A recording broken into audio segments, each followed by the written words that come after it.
these coons generally make me upset. They really do. They really make me upset. They got some nerve.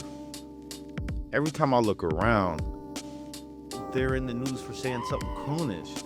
Like this guy check this guy right here, Wesley Hunt. They've also gotten away with painting the Republican Party as being racist. And then someone like me comes around and decides to run for Congress. In the general election, I beat out a white guy by 30 points. And it's a white majority district. And they voted for me overwhelmingly. And why? Because I was the best candidate. That's it. That's literally what our party is. I get to wake up every day and live Martin Luther King's dream. I'm literally being judged by the content of my character, not by the color of my skin. I don't even view myself as Black or African American first. First of all, I'm an American. I'm a combat veteran. I am a father. I am a West Point graduate. I'm an Ivy League graduate. And we can go all the way down the line before I get to Black. I'm a cool guy. I try to be, right? I try to be. I'm all these things, and I like the idea of our party not playing identity politics anymore, and then realizing that you see people like me, you see people like Byron Donalds, you see people like Senator Scott. We are all winning in white majority areas, by the way, people. So you can't call us racist anymore. Now, you just heard him say he beat a white guy in an election like that's some kind of pride. You ain't doing nothing for black folks. Talking about somebody get to wake up every day and live MLK's dream every day. Bruh, this is the most anti-black shit possible. I wish that MLK never gave that speech, because since he did, all they've done was cherry pick his words and give the illusion of a race-neutral world, which we do not live in. They never quote the part where he's talking about we marching on Washington to get our check. We are coming to get our check. They never quote the part where he talks about the federal government giving out European peasants land grabs and educating them on how to build the land and how to farm over black Americans who just came out of Jim Crow legal segregation and chattel slavery. Our government was giving away millions of acres of land in the West and the Midwest, which meant that it was willing to undergird its white peasants from Europe with an economic floor. They never say that.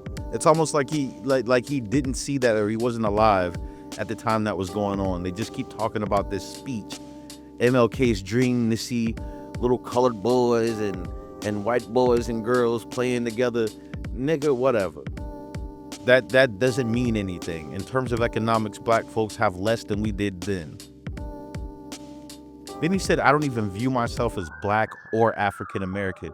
Meanwhile, the men you work for identify as white nationalists and Proud Boys. The majority of the party that you're a part of, they still carry around the Confederate flag. I wonder what they identify as. The majority of the people who voted for you, your constituents, they don't want a country full of brown people. The majority of people that voted for you believe in reverse racism. But this fool found it beneficial to strip himself of his racial identity while supporting a group of people who only believe in racial identity. They voted you in because you're too stupid or too much of a silly coon to ever notice or care that you're being used because of your racial identity. Sitting on Tim Pool's podcast, a known racist and race apologist, talking about ain't no racism because these white folks let me come around. Like, bruh, this is the dangerous rhetoric that's seeping into the minds and the young minds of these black folks nowadays, these black boys and girls that keep running around speaking about meritocracy and race neutrality. What don't they get? What can't they see? He likes that Republicans don't play identity politics anymore. Yet they only use you black folks in the Republican space to speak down on black folks. You don't get any jobs, no cabinet positions, just pure unadulterated bootlicking. That's all you get. Talking about something that's a meritocracy. Where? How? Where have you seen a meritocracy for black Americans? Where? Where is it? These are the lies that they told themselves about white supremacy. These are lies that are so ingrained in the white consciousness that essentially it doesn't matter how qualified you might have been as a non-white person. You were going to not get an opportunity. You're just not going to get it. You're not going to have the ability to compete. You're going to be excluded from competition because white Americans created a system where only white people get to compete, which means that by virtue of the fact, you're limiting yourself against the competition.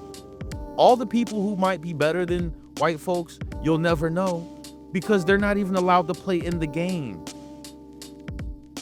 And then you call that a meritocracy. White Americans told themselves that only white people can be here because they're the only ones that deserve to be here because they meritoriously deserve it. That's it. That's based on what? And then they use black folks like him. They send them around black folks to say, oh, the oppressor isn't so bad.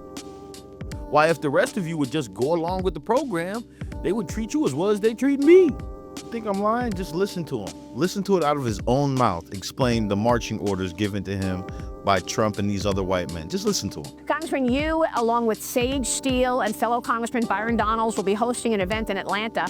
You're calling it Congress, Cognac, and Cigars. You think it'll drive black voter engagement. Tell us about this. What are you trying to do here? Well, the point that Byron and I are trying to do is we were in Philly two weeks ago doing the exact same event. We're going to be in Atlanta next week. We're going to be in Milwaukee right before the convention, and we are bravely going where Republicans generally have not gone before. Is we're going to the black community, and we are telling people this: black issues are American issues. Everybody wants a secure border. Everyone wants lower taxes. Everyone wants a better economy. Everyone wants to be safer and feel safer. But what we have not done in the past is actually go to the communities and explain it and articulate it in a way that's acceptable for the black community. Byron and I are doing a pretty good job of this. President Trump is in full support of what we're doing, and we are trying to basically siphon off 25% of the black vote. If we could... You see what I mean? You see exactly what I'm talking about? Like the part where he says, we're bravely going where no Republican has gone before, into the black neighborhood. Nigga, they not coming in the black neighborhood because they don't like us. They don't have a black agenda. They only have one plan for us, is to stay exactly where we're at. That's it. You remember earlier he said, we don't do identity politics in the Republican Party, but yet they sending you and these other cool Negroes out to black communities to do cigar and Hennessy events and get-togethers, while you discuss all the things that the Republican Party doesn't have in place for us, while you discuss all the ways that we're not going to be empowered economically as black Americans. That's identity politics. They're not going to bring their white face in the black neighborhood and say exactly what they're paying you to come to the black neighborhood and say. That's it. You're dumb enough to walk into a black neighborhood with a white agenda and a white wife and say the things you're saying with a handful of cigars and Hennessy, because that's how you identify with niggas. This is exactly how they see black people as a whole. They spend their whole career, their whole lives trying to escape blackness just to be a grown man with a white family, to get sent back to a black neighborhood with Hennessy in your hand, telling us how good these white people are if we just let them be good to us. Can you just think about how stupid that sounds? They love to tell themselves how smart they think they are, that they have white power figured out somehow. Massa would treat us better too.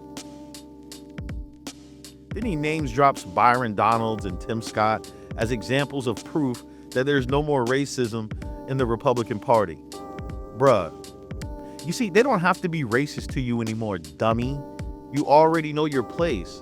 Why chase you around when I have your mind on a leash? What the fuck am I call you an obedient nigga for if you already recognize that you are one? I don't want to waste too much time on this clown. He's obviously a super coon. It is what it is. We don't need to get too deep into it. He's a coon. All super coons. It's 2025 and we still got people like this in our group, in our race, in our history that's still pulling this in 2025, selling cooning to white folks. Anyway, this your boy Amp as always, man. Hit the like button, hit subscribe, man. Tell me what you think about it in the comment section. I'll see y'all boys later.